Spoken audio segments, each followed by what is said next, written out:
It's a great honor to introduce this moment, a very big moment. And I'd like to begin by inviting you to consider the cover of the book. What you see there is a masterpiece of Iraqi metalwork of the 13th century. But it struck me that there's so much more going on there. Because Jonathan and Sheila are beyond doubt the most successful husband and wife team working on Islamic art in the whole history of the discipline. And that's a huge achievement. They are each other's rock and stay. They've worked together for some 40 years. Their tally of joint publications, never mind their individual achievements as scholars, but for the moment, their tally of joint publications is colossal. And they've done that because two minds are better than one. And criticism from a loved one is a very different matter from criticism from an enemy. And so if we go back to the cover, we see a mirror image of two beings. Unity is strength.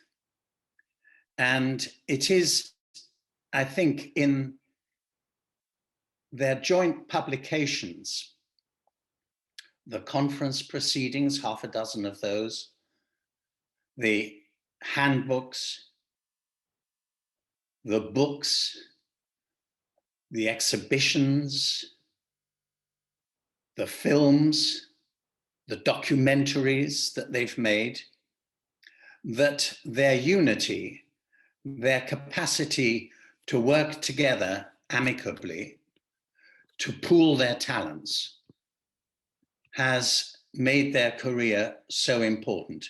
And so important also to those that follow, who are a quarter of my age.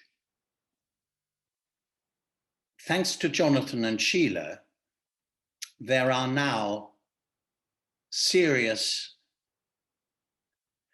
helps available for those entering the field. Their handbooks, both general and more specialized. And above all, the work that they did for the great dictionary of art. And the publishers, Macmillan and Grove, have come out with a 3-volume selection of all the Islamic articles, now greatly enlarged, which is the go-to place for anybody wanting quick, reliable, efficient information. I've got a good deal more to say, but I'll save it for the wrapping up. So I'll stop right there. Next person, please.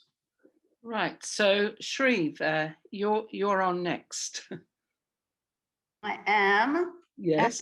And the reason I'm on next is because I think of all the people assembled here. I've known Sheila and Jonathan the longest, since we were in graduate school together.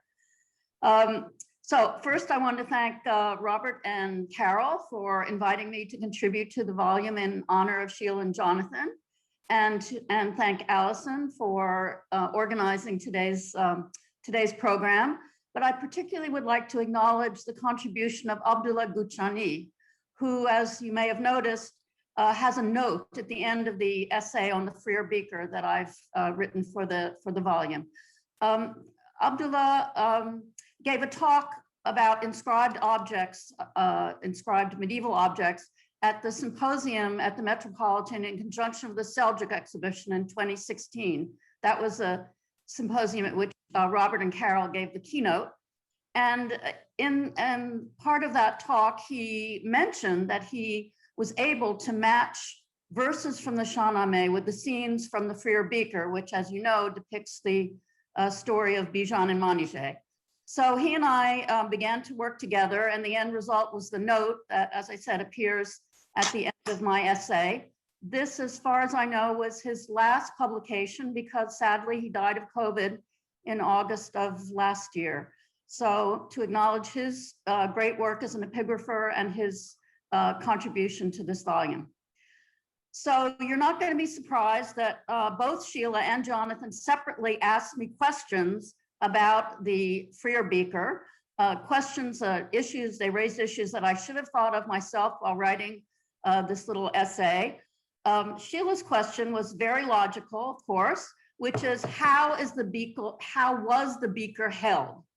So I have here my simulacrum of the beaker, which I made several years ago. Sheila was concerned quite rightly that if you hold the beaker like so, then you obscure the imagery. I think that the beaker has to be passed from hand to hand and turned 9 times before the whole narrative can be understood. Then yesterday I realized that maybe the way the beaker was held was like so on a flat surface. I don't know whether there's such a thing as a lazy Susan in 13th century Iran, but perhaps the lazy Susan was what enabled the beaker to be turned and the narrative to be read or appreciated all at the same time. Jonathan's question, no surprise, was how much liquid, more specifically wine, does the beaker hold? Well, my simulacrum of the beaker, which is an old mason jar, holds exactly 2 cups, which is 500 milliliters. The mason jar, however, is about 3 centimeters smaller in diameter than the actual Freer beaker. So let us just say that the beaker initially or originally would have held, when filled to the brim, maybe 600 milliliters. I think that would be quite enough good Shirazi wine to pass along a group of friends as they recited the story of Bijan and Manijeh and enjoyed a convivial evening together, just as we are doing now. So thank you all, and I'll pass along to Kathy Asher. All right. Thank you, Shree. Thanks. Well, good evening to you in England. Good afternoon to you in the United States right now. I've known Jonathan and Sheila for about 40 years, and it's been a long friendship, both a personal friendship and an academic friendship, and I value it very much. I thank the Hillenbrands for asking me to contribute to this volume. And I wrote a somewhat odd piece in that it was about mosques that were being reused as temples.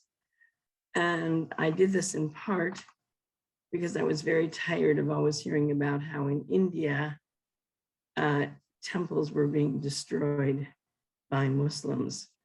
But I would say that I was doing this in the spirit of Jonathan and Sheila and their idea to always be innovative, to think outside the box, to do things that are truly innovative and new. I want to thank them for their friendship, for their support, especially in recent times.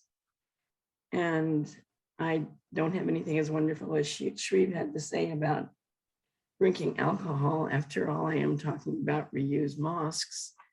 But I hope you all enjoy the evening and have a drink afterwards.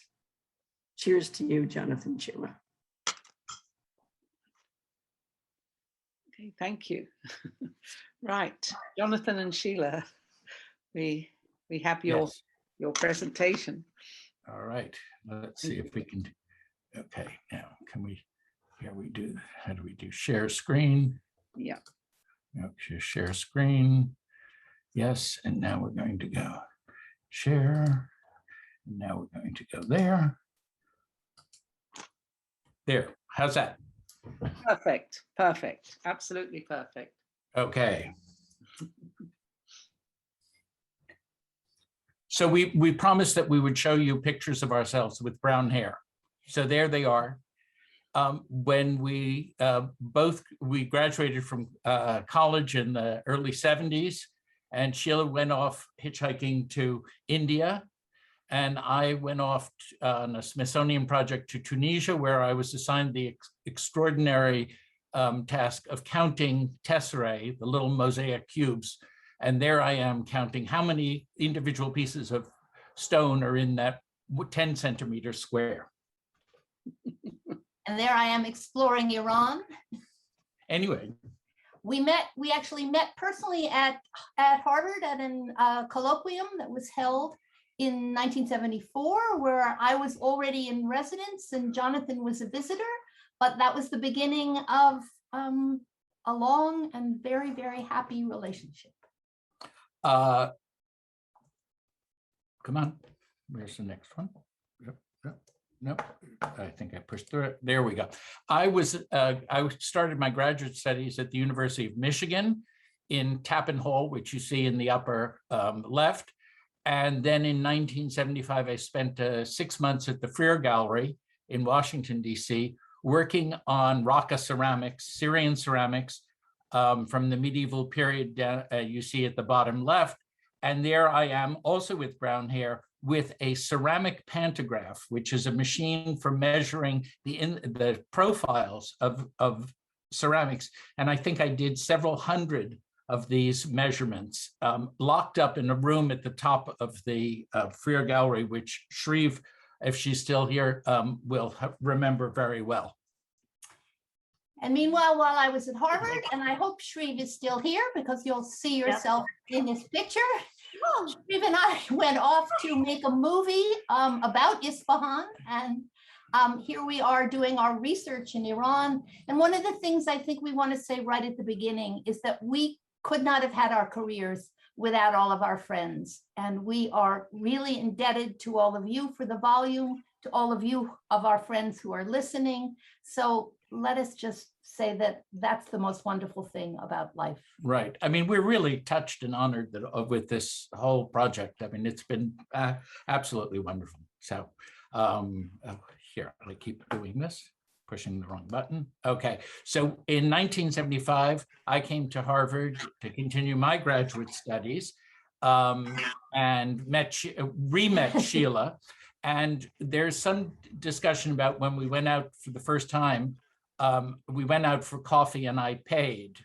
And Sheila was absolutely amazed that I treated her. But, you know, it was those old days. And then the other thing was, and I said, she said, well, what do you like to do? And I said, love to cook. And I said, well, she said, what do you like to cook? And I said, well, I make pasta all the time. And she said, oh, I must come over, or you must come over sometime. And she said, tomorrow? Now, this is where we disagree, but it was tomorrow. I said, when? And he said tomorrow. Anyway, so we've been eating pasta ever since. And there is Oleg Grabar, the professor that we studied with. Many of us who are here right. Studied together. Okay, there we go. And then in 1976-77, Sheila had a grant from the Canada Council. Right, which financed my graduate education very nicely. And I went off to Iran, but I got hepatitis, so I came back. But then we went off again the following year. And I had a Fulbright grant that took us around the Mediterranean. And so we traveled most of the time together. And we went first to Italy and to Sicily, and then to Turkey, and then to Syria and Jordan and into Israel. And then Sheila went off to Iran to continue her research. And Central Asia, Uzbekistan, what was part of Central Asia in those times. Then I came back to Cairo, where Jonathan was in residence. And I had to go from Israel to Egypt. I had to go to Greece in the blue line and then to Egypt in Cairo. And then Sheila met me in Cairo and we had an apartment in Cairo. And then together we went back to Iran, and then we went back to Egypt, and then we went to Tunisia, and then to Algeria, and then to Morocco, and then to Spain. Portugal, France, the UK, and back home. It was an extraordinary time and something that students can't do anymore. You simply cannot go to many of those countries. So there we are in You saw it Syria. in a map, now you can see it in pictures. Here in Egypt, and we returned to Cambridge, Massachusetts, where we lived in the gables of this crummy built up house, which is still there and still lime green. And then we got our degrees, we got our PhDs in 1980, and we also got married that year. And here we are at our wedding, which one or two of you attended near my parents in Vermont. And you can see my hair's already going white. And we lived in this building, this lovely two-story house in Cambridge from 1980 to 87. And Sheila immediately published A couple of books, one with Oleg Grabar on Persian manuscript, and one that was the result of my dissertation on the Ilkhanid shrine complex at Natanz. And I'm happy to say, if you Google Natanz, you find out all about nuclear reactors, and you find Sheila Blair, the Ilkhanid shrine complex. We also went on occasional trips. We went on this was a Harvard alumni trip to Fez in Morocco in January of 1982. And you can see it was not tropically warm. But I was swimming. And Sheila still has dark hair. And then in 1987, we moved to this house, which many of you know. Where we still live. Where we still live. We're sitting in the room on the lower left, but there's no snow at the moment. Yet, right. While here we were freelance writers, we called ourselves intellectual entrepreneurs. We wrote several books. I wrote the monumental inscriptions. Jonathan wrote the minaret, all in those days on a little IBM computer.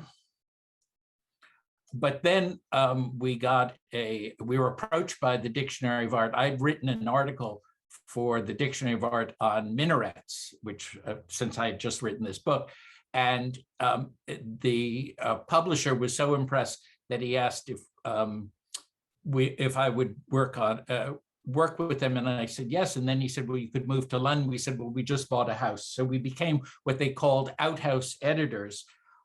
Which has a very different meaning in the UK and in the United States.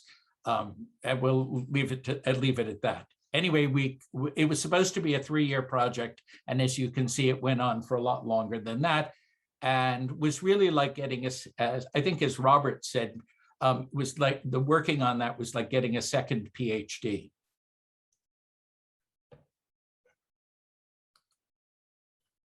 We were also approached to work on an exhibition that took place at Dartmouth College and elsewhere on images of paradise.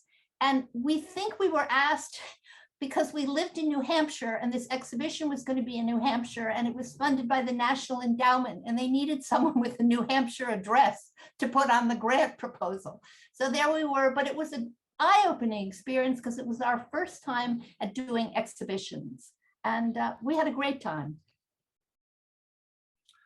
In 1992, we had gotten a grant from the National Endowment for the Humanities to write the Pelican History of Art. And we find when our kids were finally old enough, and I see Kathy there, and thanks to Kathy, who helped us make all these arrangements and said, yes, you can take your children to India. We took them for 5 weeks all around northern India. And I have to say, this is one of the few times when Oliver, who you see on the left, was actually smiling and happy. We decided he never would walk on the ground unless he was on grass or inside a hotel. And so we said his real name was Albert, and that we had left the real Oliver back at home. Anyway, here they are in Delhi. But it was also a wonderful experience when you travel with children. People immediately accept you because they too have children. You're not just foreign tourists trying to take photographs of strange buildings. So we were welcomed all over India because we had these 2 little kids with us. It was a wonderful experience. In 1994, the book came out. The book finally came out, first in the UK and then in the United States in the fall. And we were quite amazed because on December 18th, this review came out in the Sunday New York Times book review, written by none other than Robert Hillenbrand. It changed our careers. It was such a smash, the review, that the book sold out that week because everybody bought it for a Christmas present. And the publishers had to republish. Now this, for an academic book, was phenomenal. It was extraordinary. Over the years, over the subsequent years, it has come out. It was quickly translated into Spanish and then into Polish, very recently into Arabic, and also into Persian. The Persian translation is unauthorized, but then who cares? But we were also told that many of the people in many of the tour guides in Iran used to cut out the chapters on Iranian monuments and walk around when they were giving their tours holding chapters of our book. Robert and Carol will probably remember this. This is, our children grew up and we spent many happy times visiting them in Edinburgh.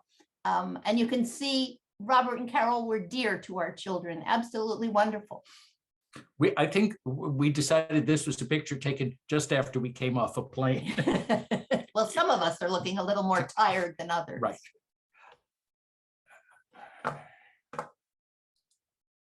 Anyway. We continued to write more books. I came out with another book on a Persian manuscript, a compendium of chronicles. We wrote the small Fiden book, which is an introduction to Islamic arts. I have to say that I sized these pictures purposefully because the compendium of chronicles is quite big, sort of the size of your screen, and the Fiden book is the little book, the little white book. But the Fiden book came out, it got translated into Greek, Japanese by Tomoko, yes, and then into Korean. But I have, so my Korean is not very good, so I can't tell you what the title is in Korean. Oops, there we go. And I published another book via Edinburgh University Press, which was one of the reasons we spent so much time in Edinburgh, on inscriptions, a subject that's near and dear to my heart. And then in 97, I guess, 98, we got involved with Gardner Films. Rob Gardner, who you see in the upper left with his back to the screen, who is a producer and director who made a 3-part series called Islam Empire of Faith. It eventually, it didn't receive very much interest. They originally scheduled it for airing like on Sunday night at 11:30 in the morning, at 11:30 at night. And then 9/11 came on and all of the public television stations were looking for something to show about Islam. So suddenly this show became quite popular. We agreed to do the project as long as we could write the companion book, which we had hoped was going to be sold in airports all around the world, but unfortunately it didn't. And the publisher was TV Books, as you can see in the lower right. And TV Books went out of business before the book was actually published. So we had to spend a great deal of time figuring out what to do with the book.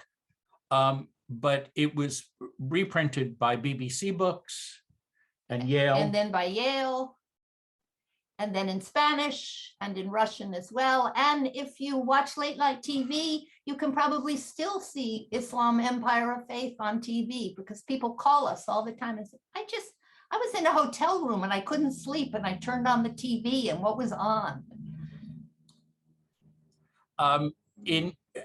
We applied unsuccessfully for several academic positions in the 90s and had basically given up looking for an academic position. And then out of the blue in 2000, Boston College approached us and asked us whether one of us would like to teach.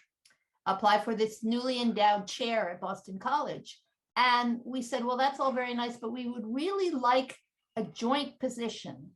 And we had to fight long and hard, but they came up with obstacles like, well, who would vote at a faculty meeting if you had a shared position? We said one chair, one position, one vote.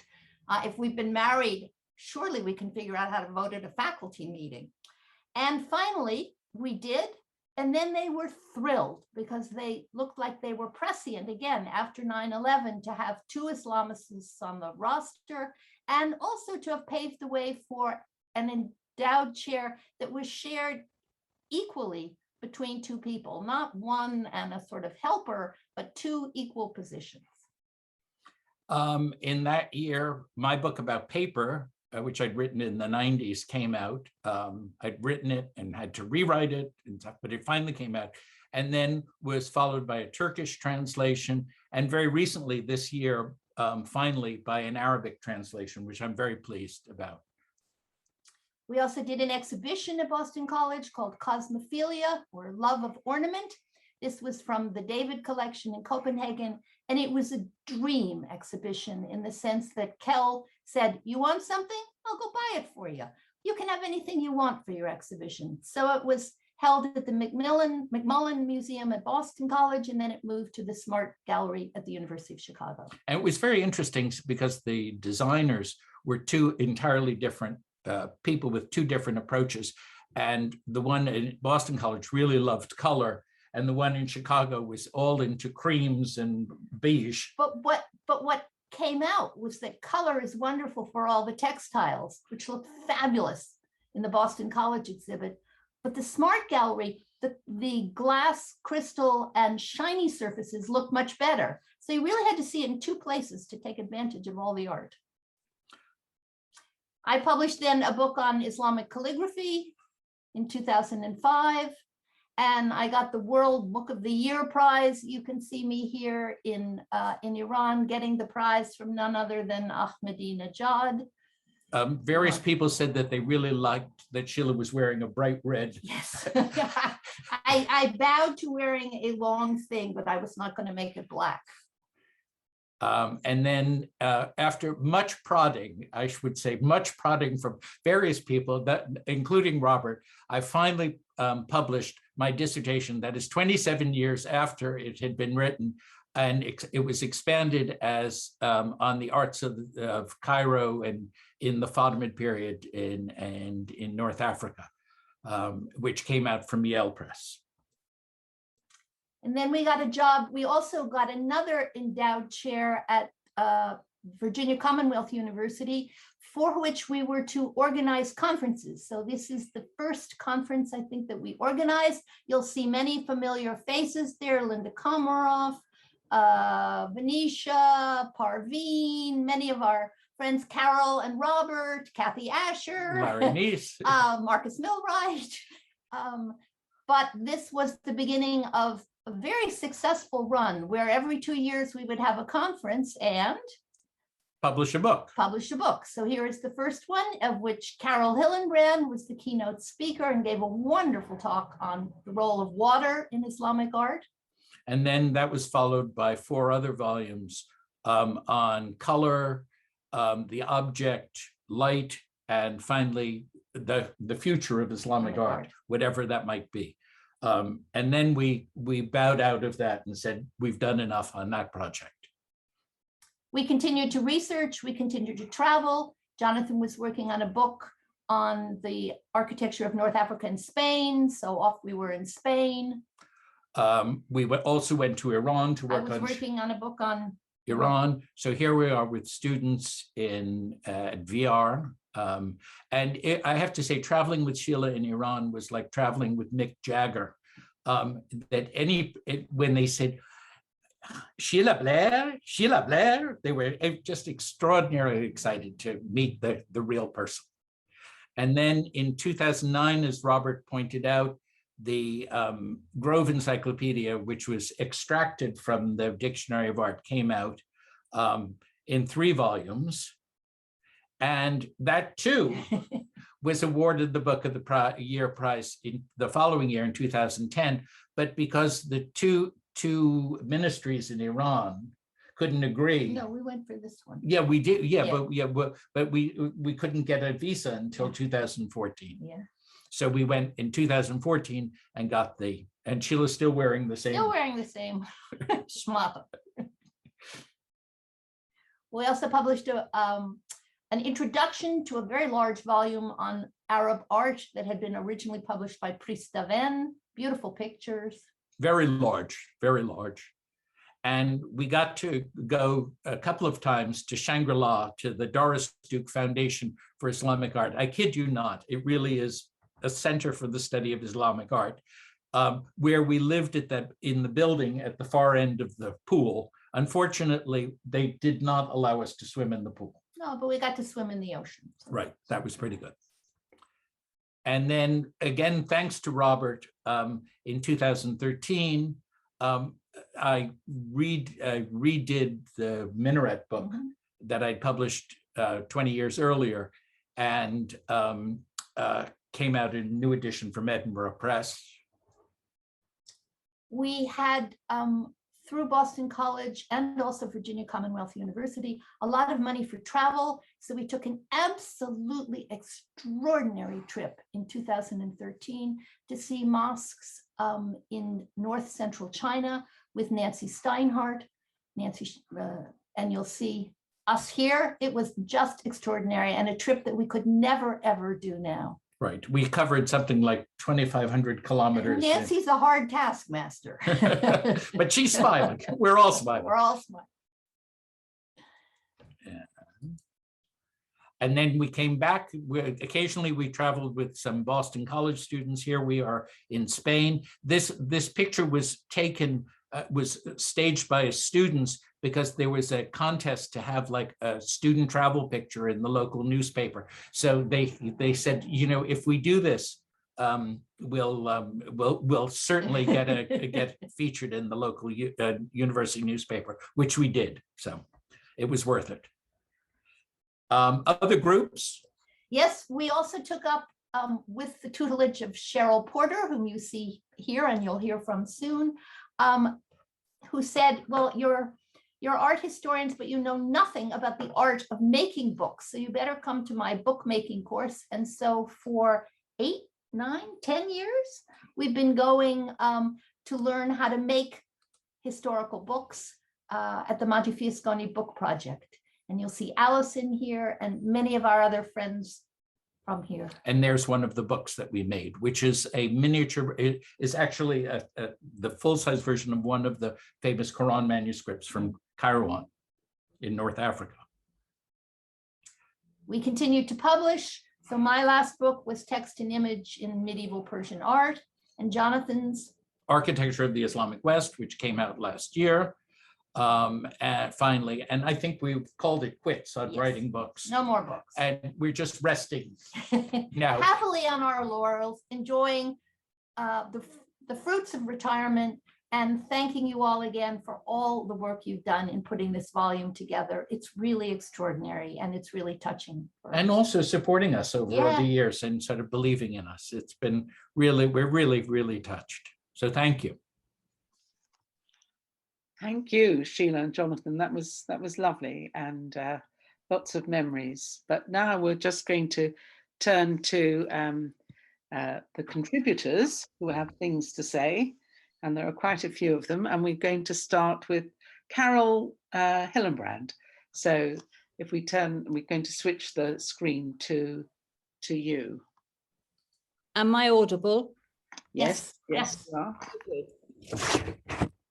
Well, we have been friends, Robert and I, for almost, well into the 30s, if not more than that. We've known them a very long time.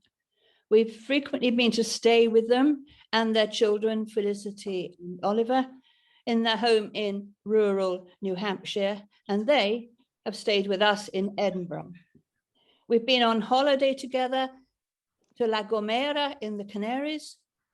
And I have to say that they've been very supportive of my own work, giving me a role in the television program that they've already mentioned, Empire of Faith, which was shown for quite a long time in American schools, in fact, until quite recently.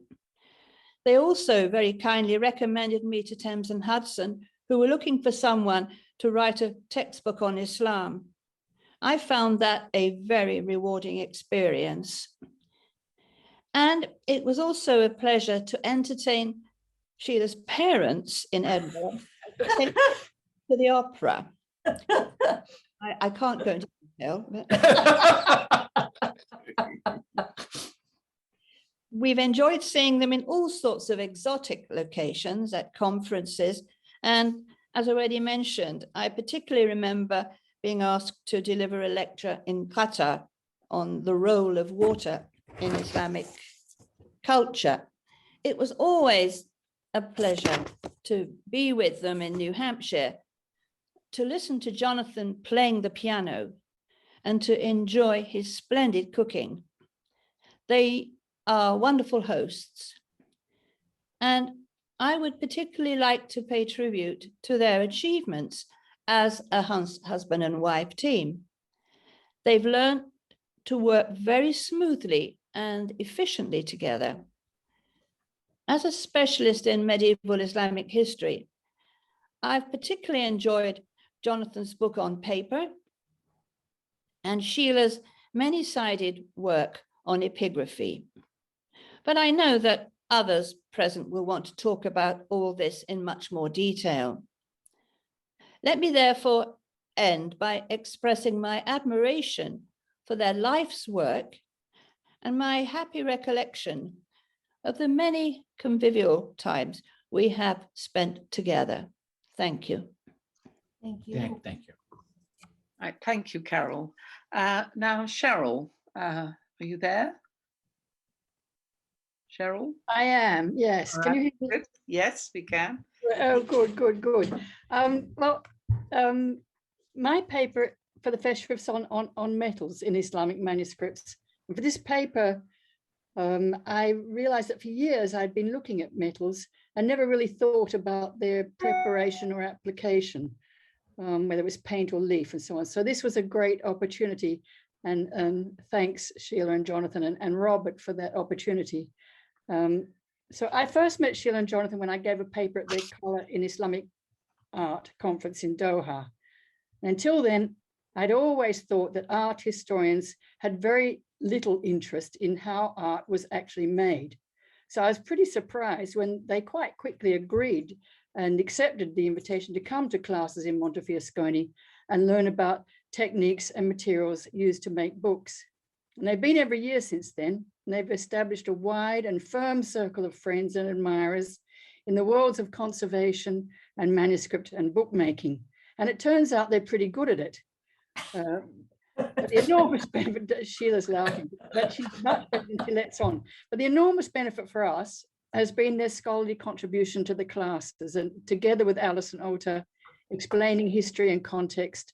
And even when they're drilling holes through tables, which Sheila later confessed to, and with the absolutely non-negotiable lunch break and swim times, mostly Jonathan, of course, they're always generous in extending a helping hand and a hand up. Sheila and Jonathan are constantly introducing people from different worlds and suggesting how we can work together. And they're always available to support and encourage, even actually to rewrite my footnotes. This Festschrift is a manifestation of the way they are involved with so many different aspects of the process of making art, and the way they gather people from seemingly different spheres into common pursuit. And it's been a really great pleasure and a privilege to know them and be a part of that. So thanks for inviting me, and thanks to Alison as well for organizing this. Thank you. Thank you. Right, now we turn to Marcus. Are you there? I am there. Well, it's lovely to be here today and to be able to honour Sheila and Jonathan. And I got to know and admire their work really through reading their publications. And so it was some years before I got to meet them in person in 2006 in Harvard. And I think, their work is so remarkable in terms of the range, as everybody knows, but I think also their ability to work both at the specialist level and then also writing for the general reader. And I think it's a model for how all academics should try and approach the discipline. And from meeting them, I mean, I wish our paths had met, had sort of crossed more often in person. But they're such generous people, and also generous as scholars as well. And so I've certainly benefited from that through my career. I don't have, as many people know them much better over the years than I do. I don't have sort of anecdotes to share there, but I just wanted to say something about the chapter that I wrote for the book. Because it's on rubbish recycling and repair, which is in no way a reflection of how I feel about my work. But the thing is, I think it does kind of get at their feeling for materiality, as Cheryl was just talking about, this question of how things are made, and then their life after that. Jonathan wrote to me after they'd received a copy of the book, and I'd chosen at the beginning an anecdote from Al-Jahiz and his famous Book of Misers. And it recounts a character, Abu Said, who instructs his maid to recycle absolutely everything and to take everything else and sell it to various craftspeople. And he said that this was a good reflection of his own activities at home. So I was pleased that I managed to find something that fitted for the first part of the chapter. So I say it was a pleasure to be able to write something for you, and great to be here today.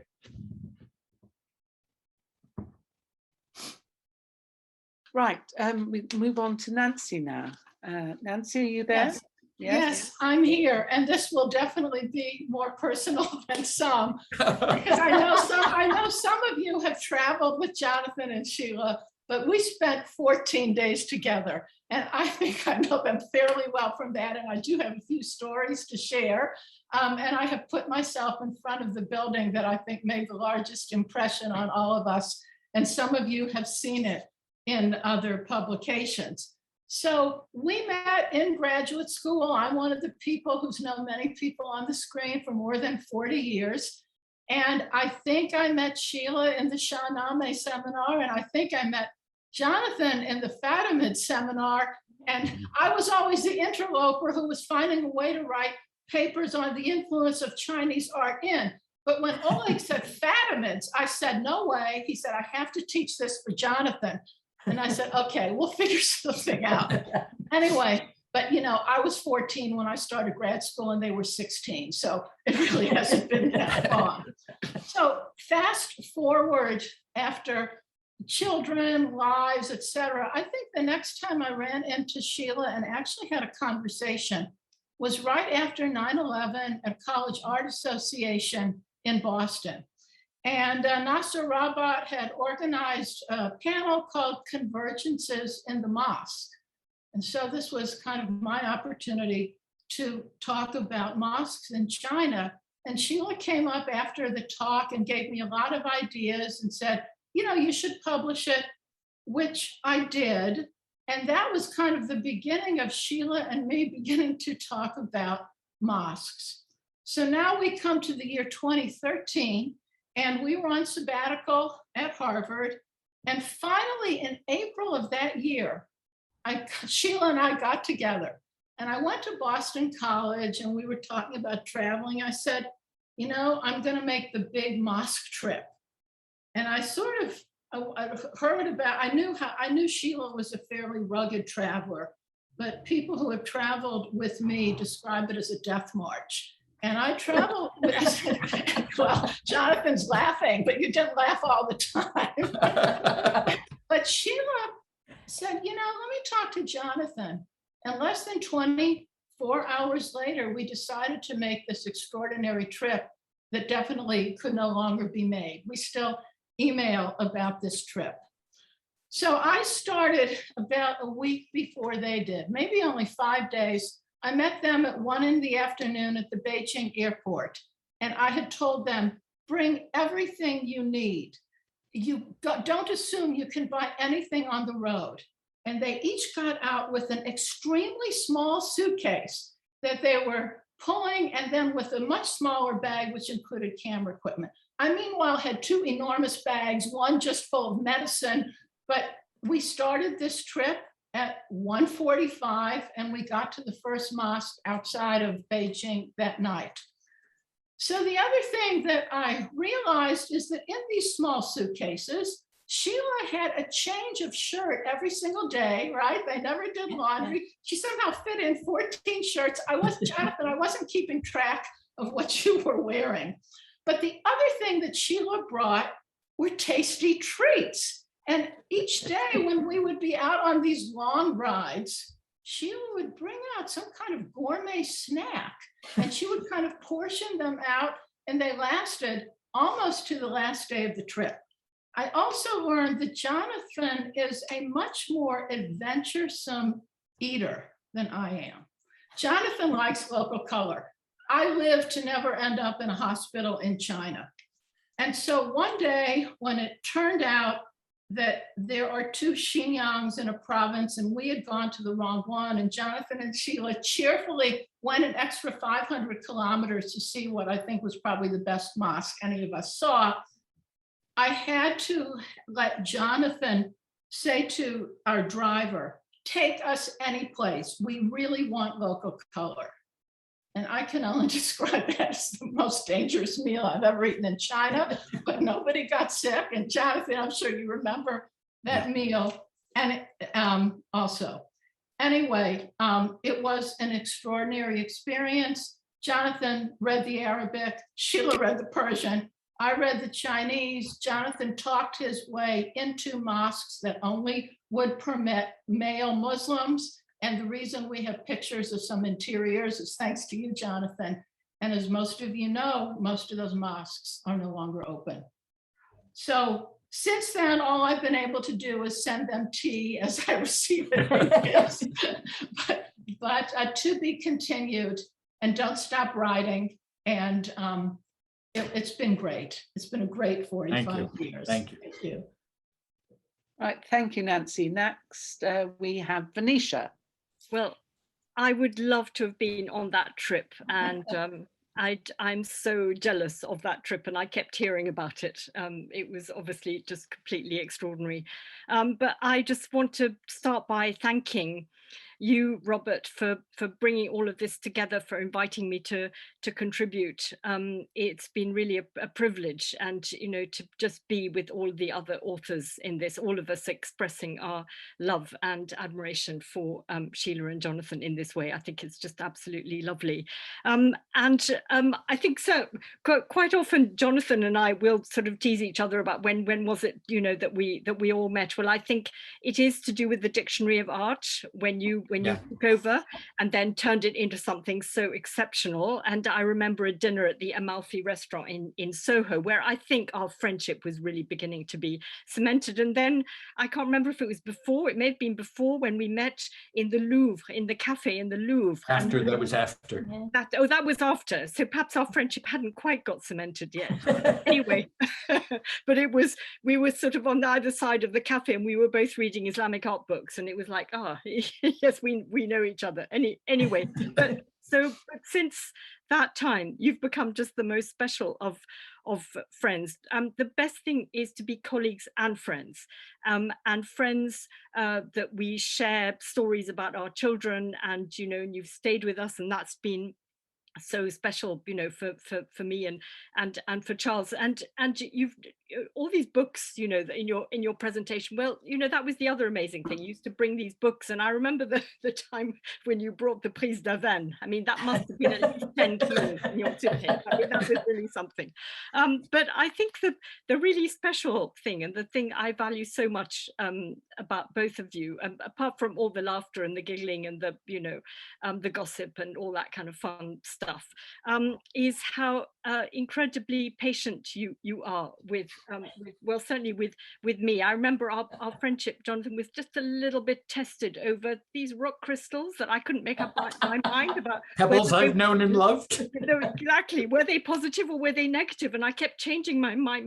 So we had like 5 proofs where by the time, I mean, I'm not sure I've got it right now, but never mind. Anyway, but also, you know, in recent times, how incredibly kind you've been to me. Both, you know, I sent you my article on the Aswan tombstones after that wonderful conference in Cairo, and you each separately read it and made you know, very specific and different comments, and you both have this incredible way of actually telling me in particular that I'm writing, actually it's not very good. It's, you know, you say it in such a nice way that one feels encouraged and actually really, you know, want to go on. You know, you really give one the courage there to do that. So I want to thank you for that, but also how tolerant you've been into my kind of increasing obsession with modern and contemporary art of the Middle East, and just always, you know, being really tolerant of that. You know, even when I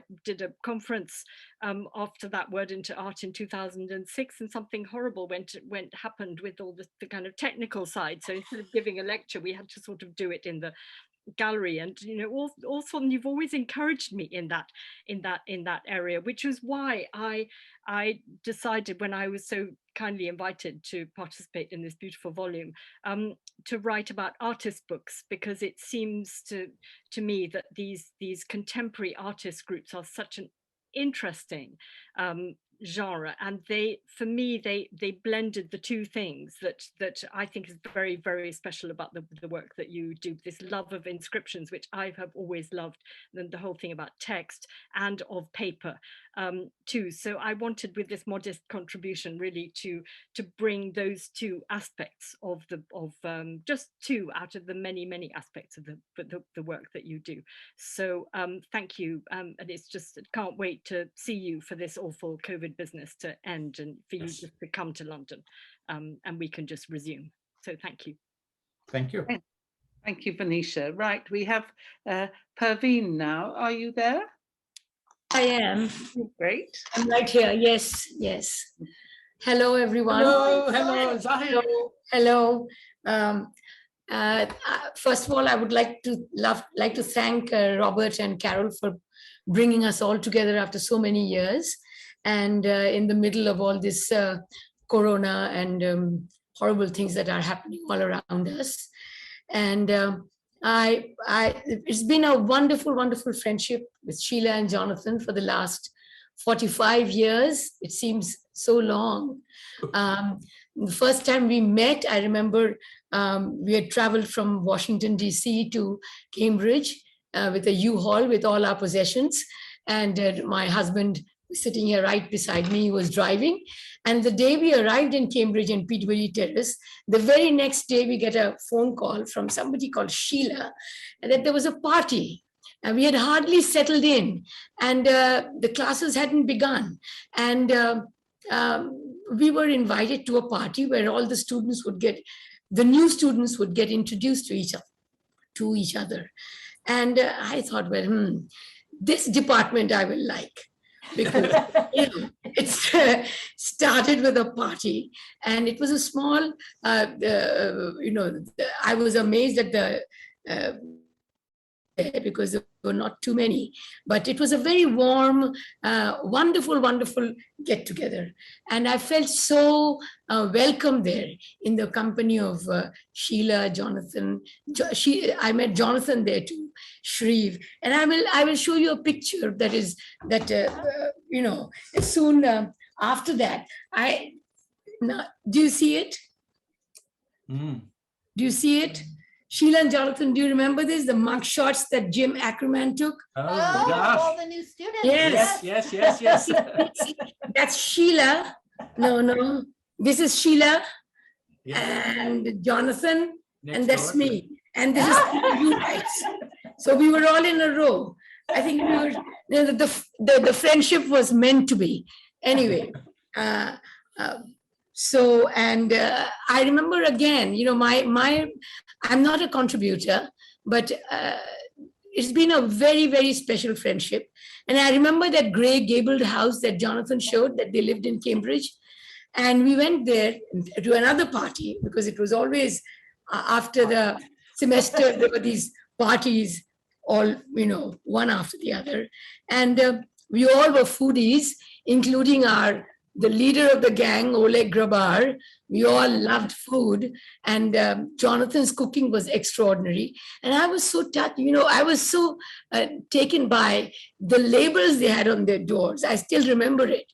One room was called Jonathan Bloom's room, and the room next to it was called Sheila Blair's lair. So I thought that was so creative. And also, Jonathan, coming from Bangladesh, which is still at that time was much more patriarchal than it is now. Jonathan is probably the first man I saw who not only was an excellent cook, but also loved to knit. And I remember that he wore a suit that he had stitched himself and from a pattern. And I was absolutely shocked and amazed. He's actually wearing a suit that he stitched himself, that he sewed himself. So these are the memories that I will always, and then I've been a visitor to their home in New Hampshire. And I remember sounding my thesis after anything was written on Jonathan and on either Jonathan and Sheila, and they were always so ready with their comments. And sometimes I would wonder that why didn't I think of this myself? I have to make a great confession that before going to Harvard, I had never really written a real paper, with footnotes and everything. And I must thank not only Sheila and Jonathan, but all my friends who taught me how to do that. And I started writing my term papers, and I was always used to taking exams. And so this was a great, great learning experience. And all through this wonderful, wonderful friendship. I can never forgive Sheila and Jonathan for not dropping in on us in Bangladesh, because they've come to India and yet they've gone to China, literally flying over us, and they never came to Bangladesh. So the invitation is still open, and we'll try. And please do come. There are, you have more floods and things now in the US and in the UK than you can imagine, in Bangladesh.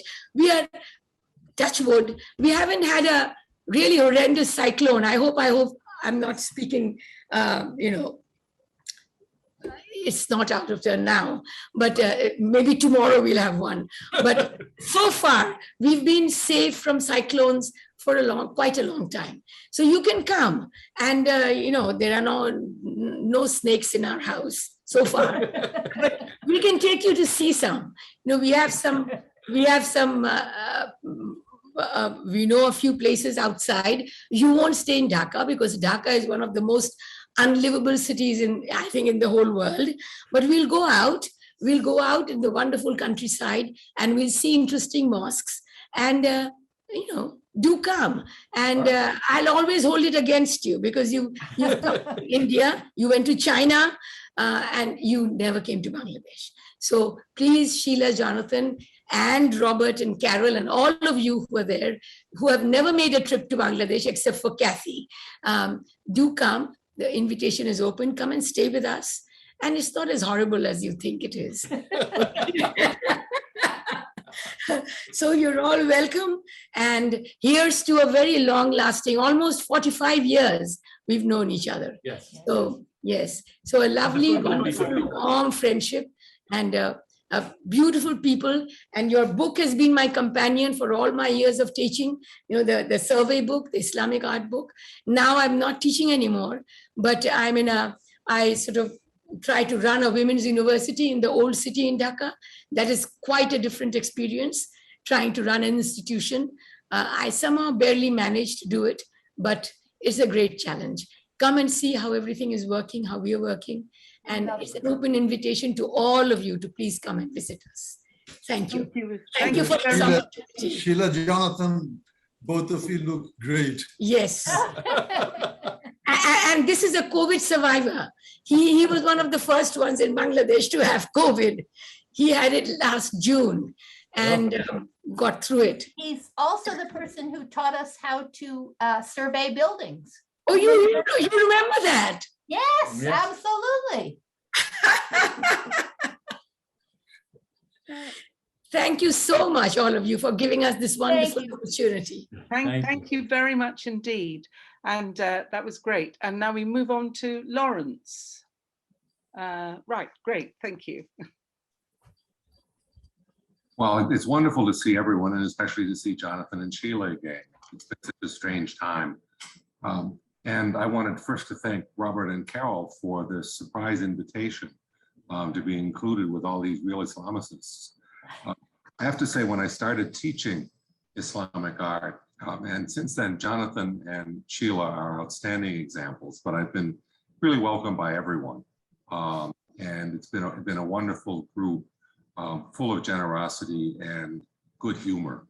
And that is just so important in scholarship. I've always admired, I think it was Marcus who mentioned their clear writing and avoiding unnecessary jargon.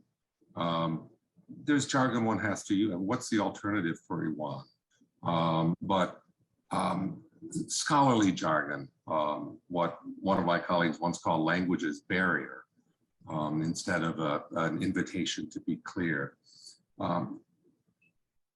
I love the cover that Robert mentioned at the beginning.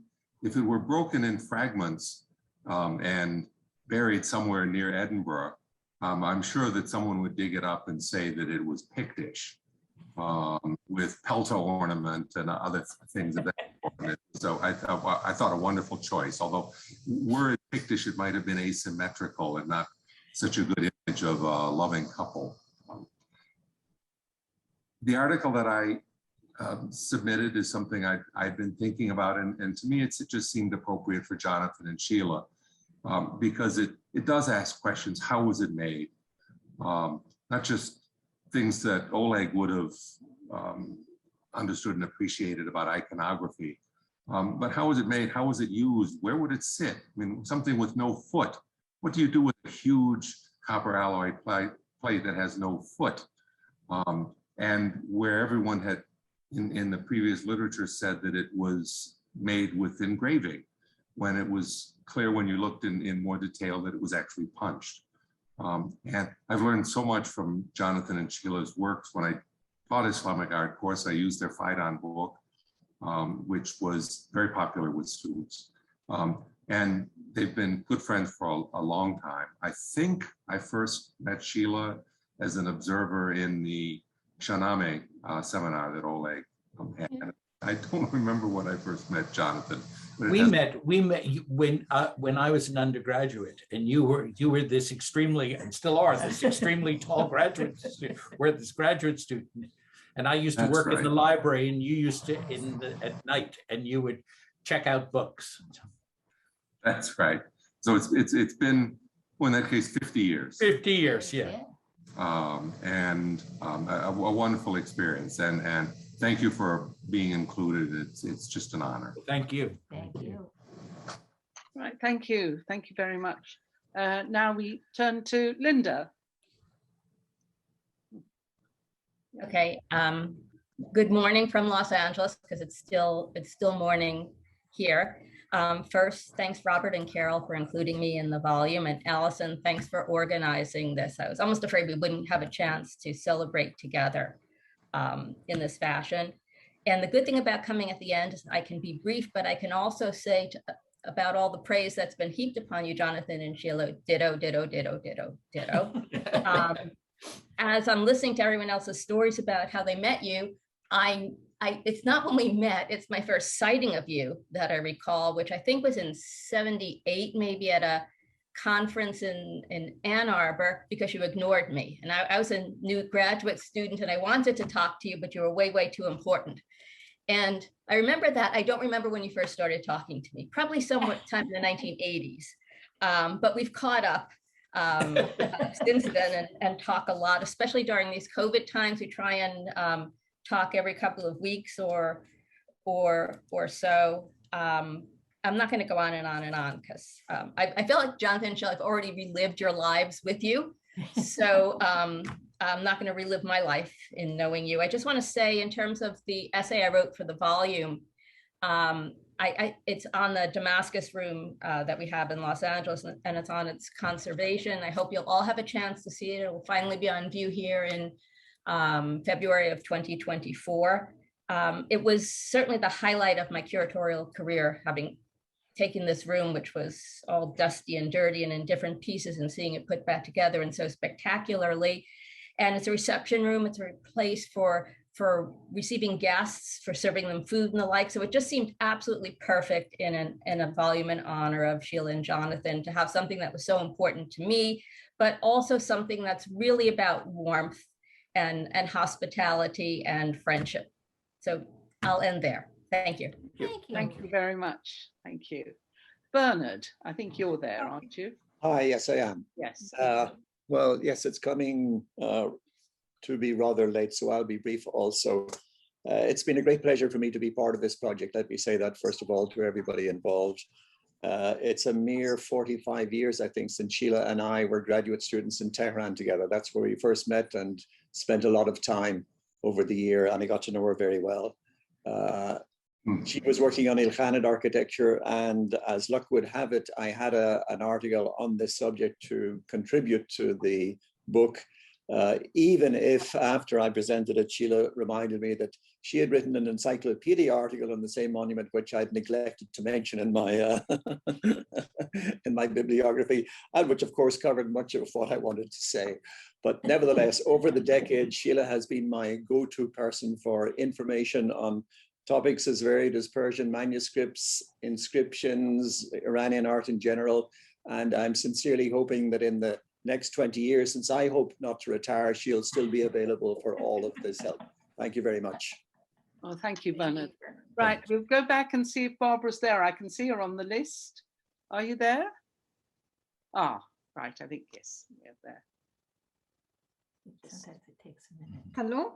Hello. Hello.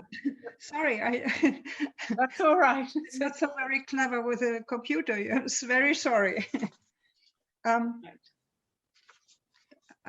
Can you hear me? We can. Yes, we can hear you. We can't see you. Well, please, thank you very much, Robert, that I have the opportunity to express my admiration and my congratulations for a wonderful and successful life Jonathan and Sheila and Jonathan had together, and the great success of scientific research work they've done. And I met Sheila in Natanz somewhere in the 70s, Jonathan much later. And well, the only thing I can say is my congratulations, and that in future, Fortuna will stay with you always. Thank you. Thank you, Barbara. Thank you. And I just want to say, Barbara, that you got me through the winter in Bamberg with going for walks and I don't know how to handle. Right, okay, we'll move on now to Simon O'Meara. You there? Yes, great. Hello, Jonathan. Hello, everyone. I'd like to start off, as everyone else has done, by thanking Robert and Carol for inviting me to participate in the book, and also for inviting me to join today. To say that it's an honor to participate in this publication would be an understatement, and it's a particular honor for me for the reasons I should become clear in my very, very short memory passages I'm going to take you on. So if all of us can attest to the fact that Sheila and Jonathan are two of the, surely the very, very best Islamic art historians, I think I might be more uniquely placed to attest to the fact that they are also two of the kindest and most supportive of mentors. For without a shadow of a doubt, they have almost single-handedly helped me to progress from a PhD student struggling to complete to where I am today at SOAS, via a couple of places in between. I first met them in Cambridge in England in 2004 at a conference on the Islamic city. I and the other two postgraduate students in attendance were astonished, absolutely astonished, to find Sheila and Jonathan informally sitting down with us and talking about our research and ideas, listening to us as if what we were saying actually mattered to them. It did matter to them. Jonathan and Sheila care about junior scholars, and in our case, very junior scholars. This fact was driven home to me tenfold, 20-fold, 40-fold in 2010, when Jonathan and Sheila were the invited experts on a 10-day tour of Tunisia for postgraduate art historians that was organized and led by 3 German academics. Never once did these 3 academics speak to us, the postgraduates, in anything other than an official capacity. Never once did they eat with us, or, while traveling, leave their front seats on the bus for the rear seats. Not so Jonathan and Sheila. They gave of themselves completely. They dined with us, they sat with us, they listened to us, they laughed with us.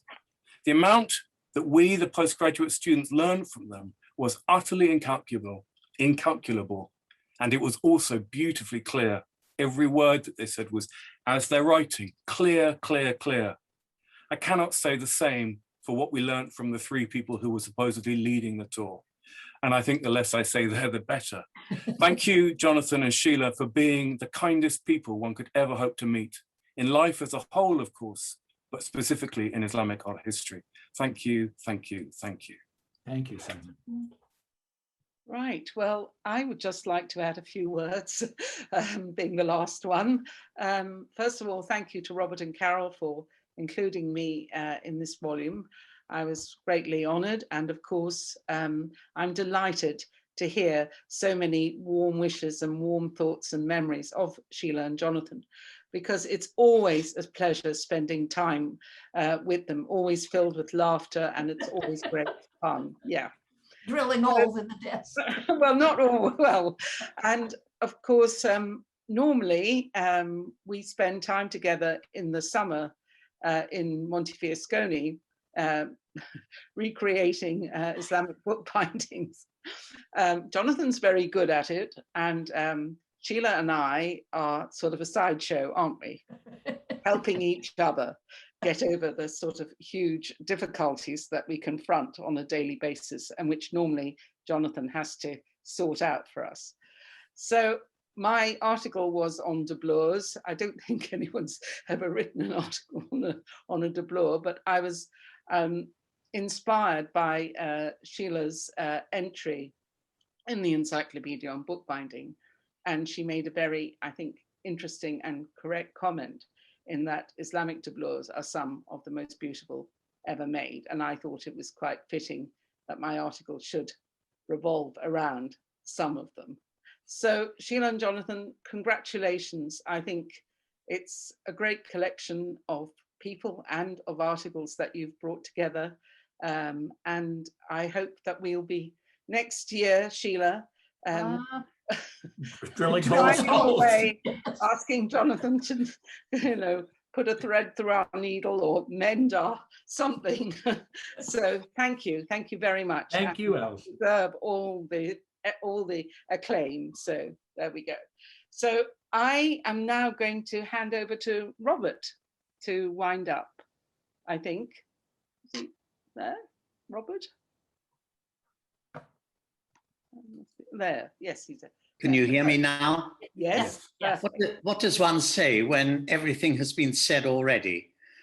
I think what I've taken from all your contributions is a glowing memory of the kindness and generosity that you've shown so many people, and the indomitable way in which you've continued to work despite all obstacles, and what you have produced. That astonishing book on paper by Jonathan, that absolute masterpiece on Islamic calligraphy by Sheila, and there's so much more, of course. But it's the generosity that I remember. I remember Jonathan giving me access to his enormous bibliography and his slide collection. I mean, not many colleagues are prepared to be generous on that scale. And I think you have reaped your harvest in what you've listened to in the last hour and 20 minutes. And you can raise your glasses to each other and celebrate a task well done.